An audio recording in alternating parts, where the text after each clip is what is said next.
Shalom, selamat sore, saudara-saudara yang kekasih.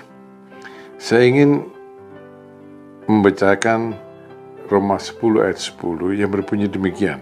Karena dengan hati orang percaya dan dibenarkan, dan dengan mulut orang mengaku dan diselamatkan. Saudara, belakangan ini, apalagi media sosial sudah seperti ini ya, ramai sekali berita tentang perpindahan agama. Di Indonesia orang sangat perhatikan itu.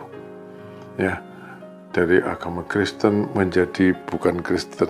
Tapi sebaliknya di counter kembali, yang ini tadinya bukan Kristen sekarang menjadi Kristen. Perpindahan agama saya bilang kok banyak sekali ya perpindahan agama yang seperti ini gitu. Ya, yang seperti ini kok banyak sekali. Ya, menggembirakan tapi juga menyedihkan. Kalau ada saudara yang terhilang, kita sedih. Kalau ada saudara yang kemudian memutuskan untuk bergabung dengan kita, kita gembira. Namun demikian, saudara, apakah perpindahan agama itu terutama menjadi meninggalkan iman kepada Tuhan Yesus itu begitu mudah?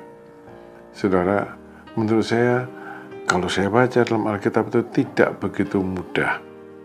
Karena keselamatan menjadi Kristen itu bukan cuma sekedar, ya saya sekarang menerima Tuhan Yesus, bukan cuma sekedar ngomong gitu. Ya saya mau dibaptis, bukan cuma sekedar begitu.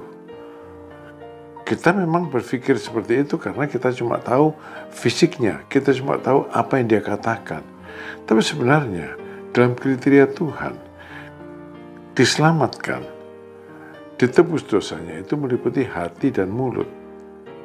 Hatinya lebih dulu percaya, lalu orang itu dibenarkan.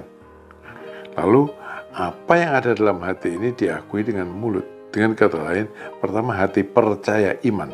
Tapi iman itu tidak bisa dilepaskan dari pengakuan mulut. Ya, dengan hati orang percaya, dengan mulut orang mengaku. Dengan hati orang percaya dibenarkan di hadapan Allah, dengan mulut saya mengaku maka saya diselamatkan. Saudara-saudara, namun pada kenyataannya kan tidak seperti itu, tidak semudah itu. Kita ini cuma tahu apa yang fisik, mulut. Ya, ucapan mulut. Kalau orang bilang, ya saya sekarang terima Tuhan Yesus, oh ya, puji Tuhan, sudah diselamatkan. Ada sekian puluh orang, ada sekian ribu orang terima Tuhan Yesus. Mungkin betul, tapi mungkin juga tidak seperti itu. Mungkin ada hanya ucapan mulut.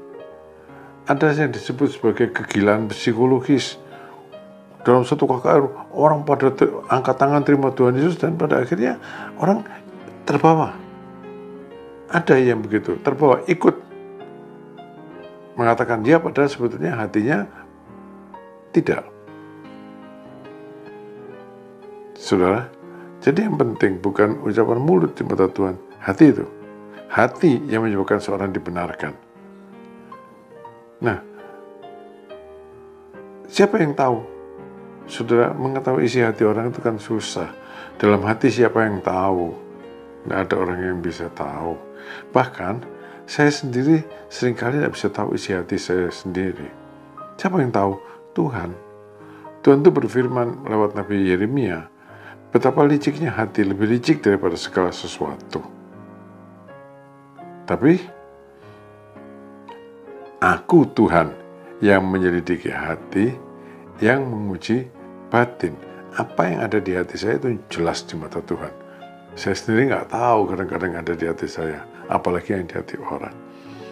Keselamatan itu jelas bersumber dari hati yang percaya, diawali dari hati yang percaya, dinyatakan lewat mulut. Tapi bukan cuma itu, saudara. Dinyatakan juga dengan kehidupan. Dalam 1 Yohanes pasal 2 ayat yang ke-6 dikatakan, barang siapa mengatakan bahwa ia ada di dalam dia, di dalam Tuhan Yesus, ia wajib hidup sama seperti Kristus telah hidup. Hidup sama seperti Kristus telah hidup. Maka apa ia bisa ya? Kita kan manusia ini bawaannya kayak gini. Saudara, masalahnya bukan bisa atau tidak bisa. Kalau Tuhan mengatakan, ya memang harusnya bisa.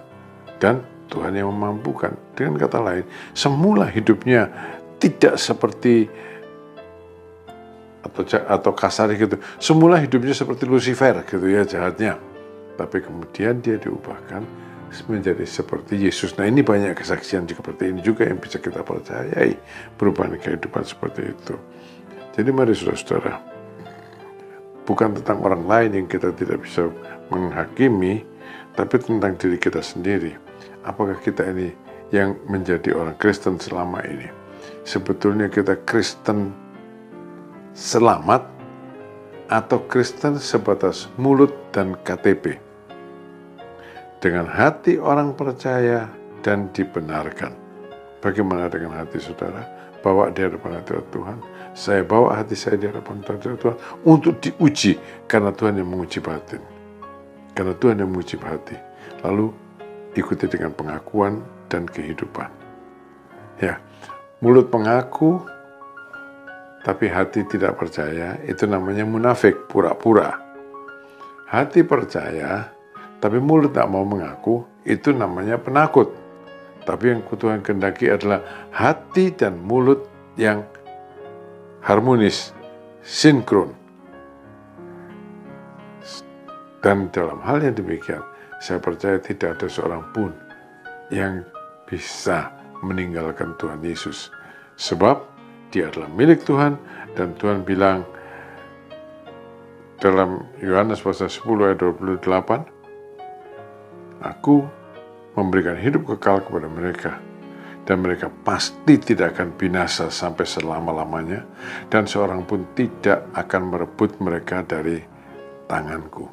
Dengan kata lain, kalau dengan hati orang percaya, dengan mulut orang mengaku, lalu perbuatannya seperti yang mencerminkan isi hati dan mulutnya, Tuhan bilang, itu adalah milik Tuhan dan Tuhan menjaga dia sampai pada akhirnya. Tuhan memberkati saudara. Amin.